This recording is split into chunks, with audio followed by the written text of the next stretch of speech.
C'est à Gilles désormais qu'on va passer la parole et qui va nous parler culture et plus précisément de cinéma.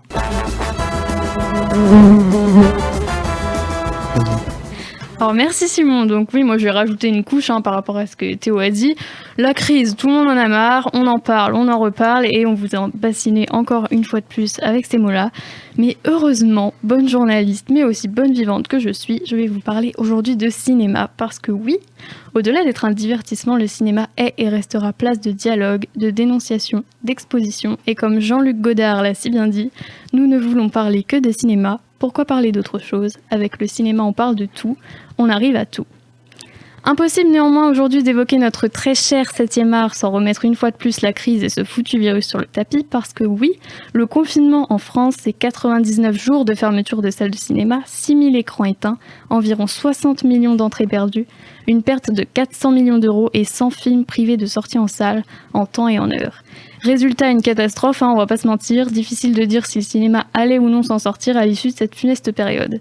Et en ce 24 octobre, donc, nous pouvons vous affirmer que le cinéma va mieux, mais pas beaucoup mieux. Avec une chute de 73% de la fréquentation des salles obscures en début de déconfinement, on note quand même pour ce mois de septembre une division par 2 du nombre de spectateurs en comparaison au mois de septembre 2019.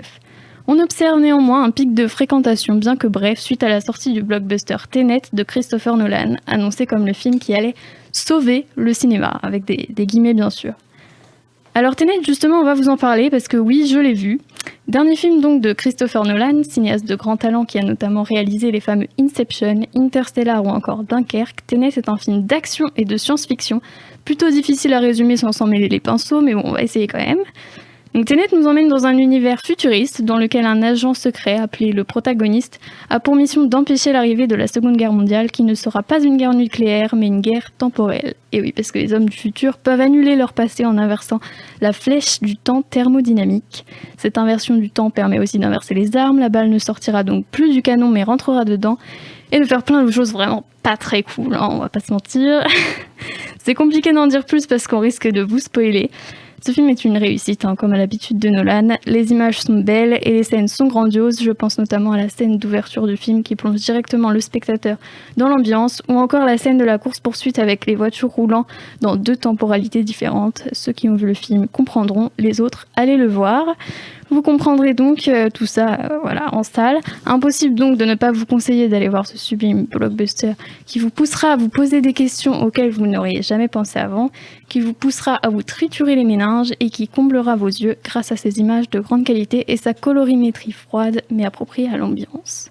Seul bémol à noter, vous n'aurez pas le plaisir d'entendre une nouvelle fois la patte musicale de Hans Zimmer puisque cette fois-ci c'est Ludwig Göransson qui s'y colle. J'ajouterai enfin que ce qui manque à Tenet à mon goût, outre ce que je viens de dire, c'est la philosophie, la poésie, l'émotion qui faisait le charme d'Inception et d'Interstellar.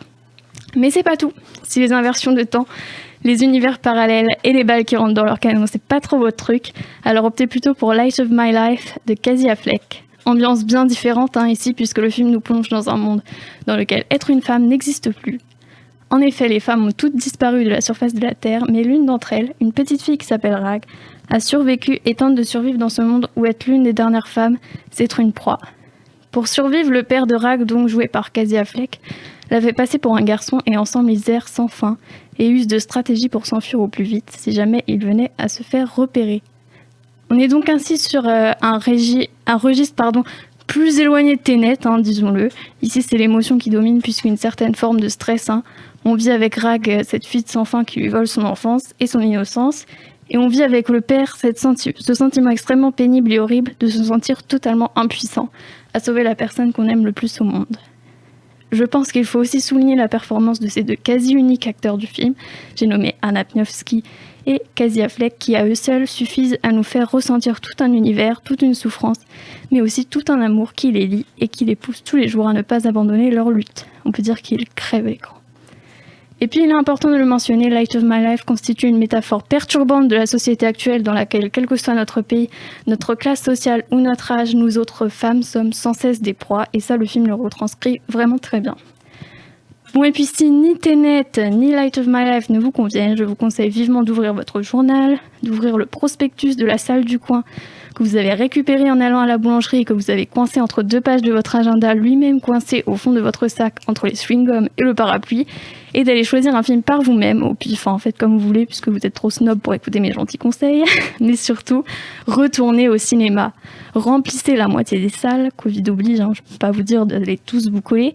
Sauvez le 7e art et prouvez qu'il n'est pas plus périssable que les pyramides comme Isabelle Huppert a un jour voulu nous le faire croire.